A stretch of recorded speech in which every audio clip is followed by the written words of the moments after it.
Hi guys, स्वागत है आप सभी का आपके अपने channel A to Z commerce classes में, जहां हम आपको देते हैं कॉमर्स के उलझे हुए प्रश्नों के सुलझे हुए जवाब, वो भी सिंपल कॉन्सेप्ट के साथ। जैसा कि आपका एमसीक्यू सीरीज चल रहा है, आपके एग्जाम में एमसीक्यू क्वेश्चन आने वाले हैं, तो उसी सीरीज में हम बिजनेस ऑर्गेनाइजेशन का सेट नंबर 4 लेके आए हैं, जिसमें हम एकाकी व्यापार और साझेदारी व्यापार पर एमसीक्यू को देखेंगे। आइए देखते हैं पहला क्वेश्चन। तो जो सबसे पहला क्वेश्चन बनकर के आता है आपके सामने, वो ये बनकर के आता है कि एकाकी व्यापार के संबंध में कौन सा कथन सही है। तो एकाकी व्यापार के बारे में आप जान जाइए कि यहाँ पर एक पर्सन होता है, वही इसका ऑनरशिप रखता है, वही इसका मैनेजमेंट करता है और वही इस पूरे बिजनेस को ऑपरेट भी करता है। तो जो सबसे पहला ऑप्शन दिख रहा है कि एकाकी व्यापार का कार्य क्षेत्र विस्तृत होता है, बिल्कुल नहीं। वो पर्टिकुलर एक जगह पर होता है और उसी जगह पर वो अपना बिजनेस को करता है। दूसरा है कि एकाकी व्यापार को केवल लाभ प्राप्त करना होता है, तो ये भी नहीं है। नेक्स्ट है व्यापार का एकाकी प्रबंध होता है, तो बिल्कुल हाँ, यहाँ पर जो होता है अकेले बेचारा प्रबंध करता है, तो इसीलिए यहाँ पर सी ऑप्शन सही होगा। नेक्स्ट है आपका एकाकी व्यापार में से निम्नलिखित में से सही कथन है क्या है। पहला ऑप्शन है एकाकी व्यापार की स्थापना एक जटिल प्रक्रिया है, बिल्कुल नहीं। एकाकी व्यापार एक अमितव्ययी व्यवस्था है। मितव्ययी का मतलब होता है कि बहुत ही इकोनॉमिक, मतलब सस्ते में हो जाता है काम।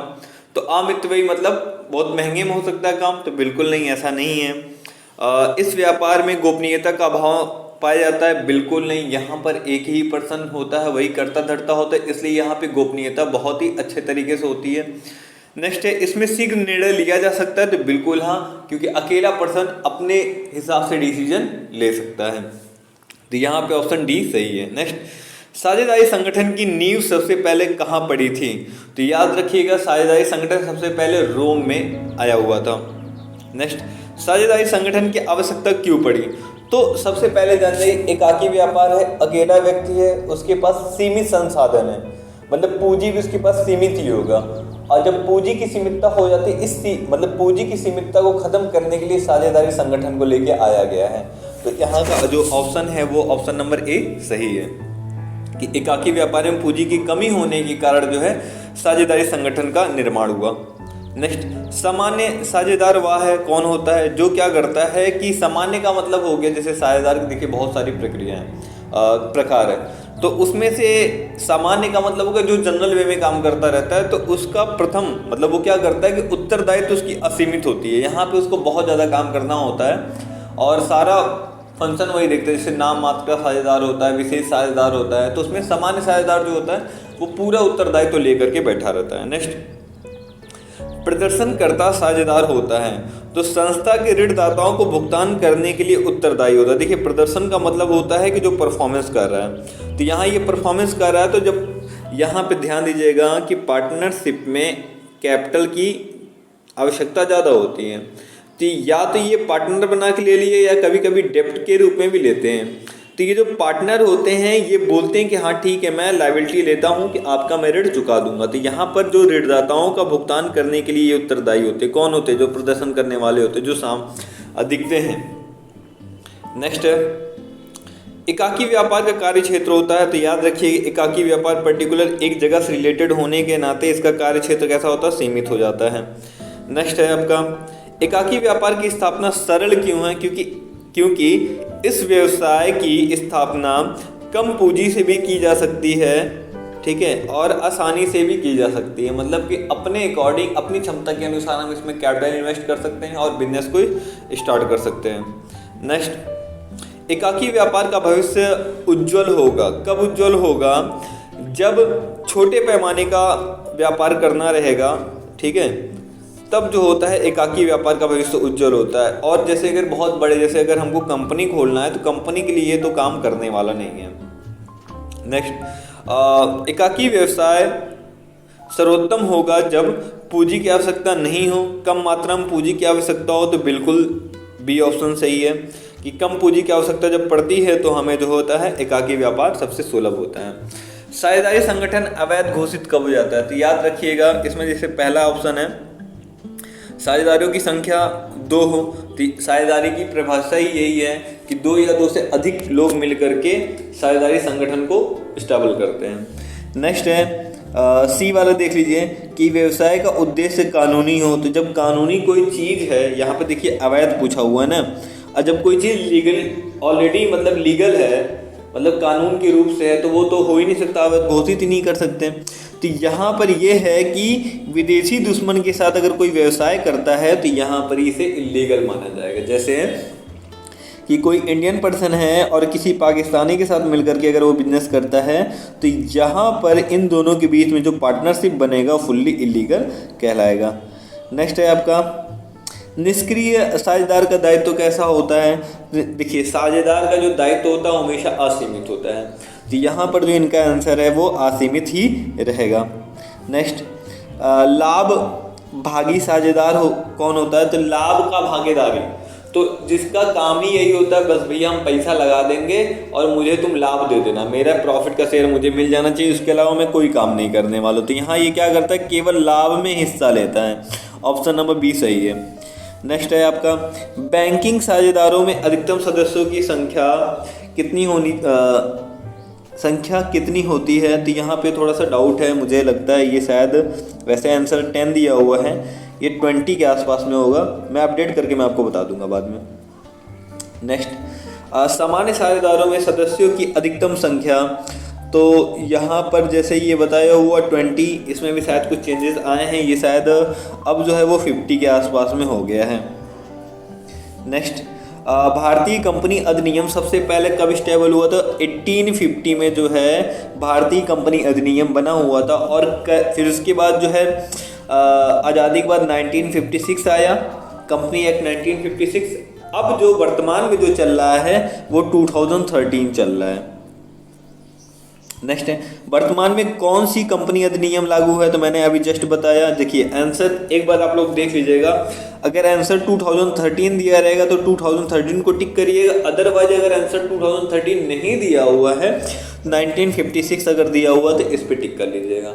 हो सकता है क्योंकि क्वेश्चन को अपडेट नहीं किया गया हो तो ऑप्शन जो है वो 1956 से दे सकता है। ज़्यादातर लोगों को यही याद है कि कंपनी एक्ट 1956 चल रहा है, लेकिन उसमें अमेंडमेंट करके अब जो है 2013 कर दिया गया है। वैसे 2013 ही एग्जैक्ट आंसर माना जाएगा।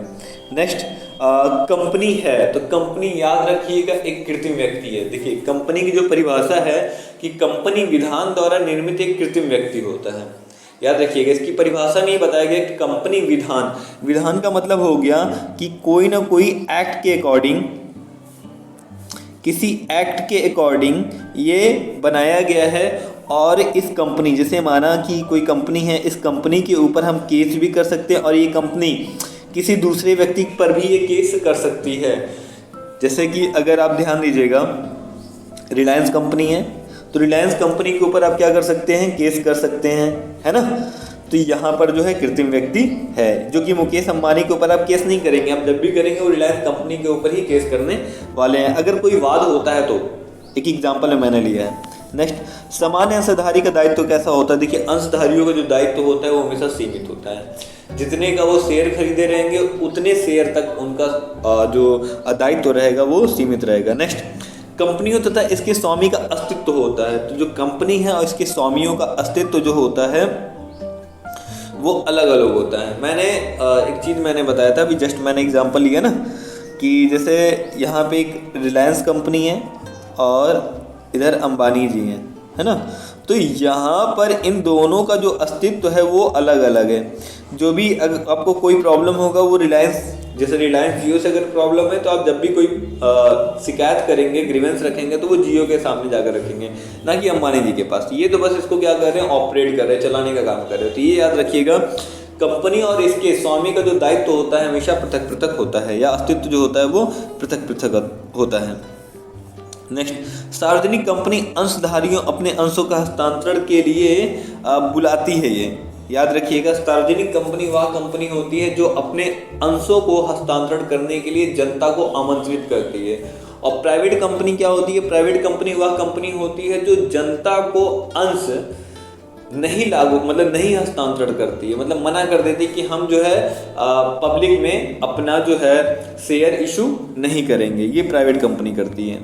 प्राइवेट कंपनी अंशधारियों को अपने हस्तांतरण पर रोक लगाती है, जैसा कि यहाँ दिया हुआ, और नहीं कर सकते हैं। ठीक है। नेक्स्ट आपका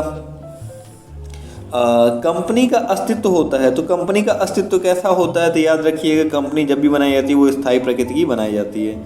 नेक्स्ट, असीम साझेदार कौन होता है? तो असीम का मतलब होता है जो अपना संपूर्ण सब कुछ लगा दे। असीम का मतलब होता है कि सब कुछ त्याग देना। तो यहाँ पे जिसने अपनी सारी संपत्ति को फर्म में लगा दिया हो उसको हम असीम साझेदार कहते हैं। नेक्स्ट, साझेदारों की समाप्ति की स्थिति में क्या होता है?